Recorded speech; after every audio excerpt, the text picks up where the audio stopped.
ശരിക്കും ലോകത്തിലെമ്പാടുമുള്ള ഭരണകൂടങ്ങളുടെ ഒരു പ്രാഥമികമായിട്ടുള്ള പരിഗണനയാണ്. അവരതിനെ തന്നെയായിരിക്കും ഊന്നി നിൽക്കുന്നത്. കാരണം അക്ഷരം അനശ്വരമാണെന്നും സർഗാത്മകത എന്ന് പറയുന്ന ഈ അതിഗംഭീരമായിട്ടുള്ള മനുഷ്യൻ്റെ ഈ കഴിവ് അധികാരം എന്ന് പറയുന്ന കായിക ബലത്തിൻ്റെ അല്ലെങ്കിൽ ആയുധ ബലത്തിൻ്റെ മാത്രം അടിസ്ഥാനത്തിൽ കുറച്ചു കാലത്തേക്ക് മാത്രം ആധിയോടെ നിലനിർത്താൻ മാത്രം പറ്റുന്ന ഒന്നാണെന്നുള്ള തിരിച്ചറിവ് ഇവർക്ക് എല്ലാവർക്കും ഉണ്ട്. അതുകൊണ്ട് അവരതിനെതിരെ എപ്പോഴും ജാഗരൂകരായിരിക്കും. അപ്പോൾ എഴുത്തുകാരൻ എന്ന് പറയുന്നത് നേരെ നിൽക്കുവാനും അധികാരത്തിൻ്റെ കണ്ണിൽ പതറാതെ നോക്കുവാനും തെറ്റ് കണ്ടാൽ മുഖത്ത് നോക്കി അത് തെറ്റാണ് സാർ എന്ന് പറയുവാനുമുള്ള വലിപ്പമുള്ള ഒരാളായിരിക്കണം എന്നുള്ളതാണ് എൻ്റെ വിചാരം.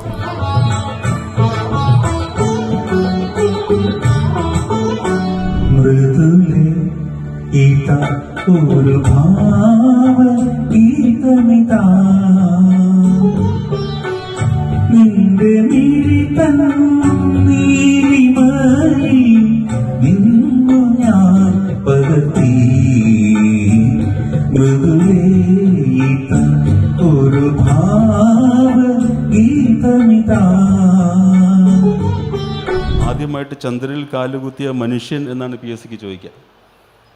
അപ്പോൾ ഈ മനുഷ്യനെ മുഴുവൻ പ്രതിനിധാനം ചെയ്തുകൊണ്ട് ഒരാളാണ് ചെയ്യുന്നതെങ്കിലും ആ നേട്ടത്തിൻ്റെ ഒരു വലിയ പങ്ക് നമുക്കൊക്കെ നമ്മളറിയാതെ കപ്പം തരുന്നുണ്ട്. നമുക്കൊക്കെ അതിൻ്റെ ആ നികുതിയുടെ ഒരു ശതമാനം നമുക്കും കിട്ടുന്നുണ്ട്. അതുപോലെ ഒന്ന് ക്രിയേറ്റിവിറ്റിയുടെ എല്ലാ തലങ്ങളിലും ഉണ്ട്. ഞാൻ ഇടയ്ക്ക് പറയാറുള്ളൊരു ഉദാഹരണം ജോർജ് മലോറി എന്ന് പറയുന്ന ഒരാളുടെ, അത് ടെൻസിങ്ങിന് മുമ്പ് എവറസ്റ്റ് കീഴടക്കി എന്ന് കരുതുന്ന ഒരാളാണ്.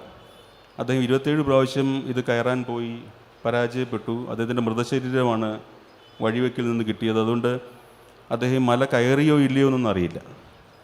പക്ഷെ അദ്ദേഹത്തോടൊരു പത്രപ്രവർത്തകൻ അദ്ദേഹത്തിൻ്റെ 26ാമത്തെയോ മറ്റോ അറ്റംപ്റ്റിന് ശേഷം ചോദിച്ചു, എന്തുകൊണ്ട് ഈ കുന്തവും കുടുകുഴിയൊക്കെ ദിവസവും ഈ മല കയറാനായിട്ട് പോകുന്നു എന്ന് ചോദിച്ചപ്പോൾ അദ്ദേഹം പറഞ്ഞ ഉത്തരം ബിക്കോസ് ഇറ്റ് ഈസ് ദെയർ എന്നാണ്. വളരെ ചെറിയ ലഘുവായിട്ടൊരു വാക്കാണ്. എന്തുകൊണ്ടെന്നാൽ അത് അവിടെ ഉണ്ട്. അത് അവിടെ ഉണ്ട് എന്നുള്ള വെറും കരിങ്കല്ലിൻ്റെ ഒരു കെട്ടാണ്, ഒരു കന്മതിൽ അല്ലെങ്കിൽ ഒരു ഹിമശൈലം മാത്രമാണ് എവറസ്റ്റ് എന്ന് നമുക്കറിയാം. പക്ഷേ അതിൻ്റെ മുകളിൽ കയറാൻ ആരും അവിടെ അനുമോദിക്കാനോ പൂച്ചെണ്ട് നൽകി ഫോട്ടോ എടുക്കാനോ ഒന്നുമില്ല. പക്ഷേ എന്നിട്ടും അതിനെ കീഴടക്കണം എന്ന് തോന്നിക്കുന്ന ഒരെണ്ണുണ്ടല്ലോ, അതൊരു കരിങ്കൽ കെട്ടിൻ്റെ മുകളിൽ ഒരു സാധാരണ മനുഷ്യന് കയറാനുള്ള പ്രചോദനം അത്രയ്ക്ക് ആണെങ്കിൽ കഥ പോലെയും കവിത പോലെയും ഗാനം പോലെയും ചിത്രകല പോലെയും ശില്പം പോലെയും ഒക്കെയുള്ള ഉപകരണ സംഗീതം പോലെയും ഒക്കെയുള്ള മാനുഷികമായിട്ടുള്ള വൈഭവത്തിൻ്റെ അത്യഗാധതകളെന്നോ അത്യധിക എന്ന് പറയുന്ന ഉയരങ്ങളെന്ന് സങ്കല്പിക്കാവുന്ന ഇടങ്ങളിലേക്കുള്ള കൊതി കുറച്ചൊക്കെ സർഗാത്മകത തീണ്ടിയ ഒരു മനുഷ്യന് അതിശക്തമായിരിക്കും.